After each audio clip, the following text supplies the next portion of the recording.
ಕಲಬುರಗಿ ನಗರದ ಜನರಿಗೆ ನಮಸ್ಕಾರ. ದಿನಾಂಕ 7/5/2026 ಐಟಿಎಂಎಸ್ ವ್ಯವಸ್ಥೆ ಜಾರಿಗೆ ಬಂದದ್ದು. ಅಂದಿನಿಂದ ನಗರದಲ್ಲಿ ಐಟಿಎಂಎಸ್ ವ್ಯವಸ್ಥೆ ಕಾರ್ಯನಿರ್ವಹಿಸ್ತಾ ಇದ್ದು, ಇಂಟೆಲಿಜೆಂಟ್ ಟ್ರಾಫಿಕ್ ಮ್ಯಾನೇಜ್ಮೆಂಟ್ ಸಿಸ್ಟಮ್. ಇದು ನಗರದ ಪ್ರಮುಖ ಸಂಚಾರ ನಿಯಮಗಳನ್ನ ಉಲ್ಲಂಘಿಸಿದ್ದಲ್ಲಿ ವಾಹನ ಸವಾರರ ಫೋಟೋಗಳನ್ನು ಸ್ವಯಂಚಾಲಿತವಾಗಿ ಸೆರೆಹಿಡಿದು ದಂಡದ ರಸೀದಿಗಳನ್ನು ಸಂಬಂಧಪಟ್ಟ ವಾಹನದ ಮಾಲೀಕರಿಗೆ ಕಳುಹಿಸುವ ವ್ಯವಸ್ಥೆ ಒಳಗೊಂಡಿರುತ್ತದೆ.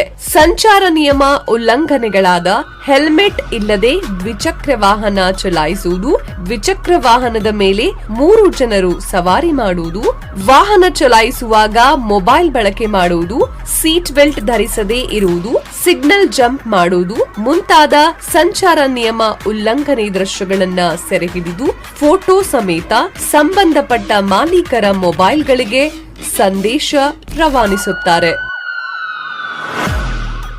ಅಲ್ಲದೆ ಅಪರಾಧಿಕ ಹಿನ್ನೆಲೆ ಉಳ್ಳವರು ಕ್ಯಾಮೆರಾ ಮುಂದೆ ತಿರುಗಾಡಿದ್ದಲ್ಲಿ ಸಂಬಂಧಿಸಿದ ಠಾಣಾಧಿಕಾರಿಗೆ ಮಾಹಿತಿ ರವಾನಿಸುತ್ತದೆ. ಸಾರ್ವಜನಿಕರು ಇನ್ನು ಮುಂದೆ ಸಂಚಾರಿ ನಿಯಮಗಳನ್ನು ಪಾಲಿಸುವಲ್ಲಿ ನಿರ್ಲಕ್ಷ್ಯ ತೋರದಂತೆ ದಯವಿಟ್ಟು ನಿಯಮಗಳನ್ನ ಪಾಲಿಸಲು ನಗರ ಪೊಲೀಸ್ ವತಿಯಿಂದ ಕೋರಲಾಗಿದೆ. ಸಂಚಾರ ನಿಯಮಗಳನ್ನ ಪಾಲನೆ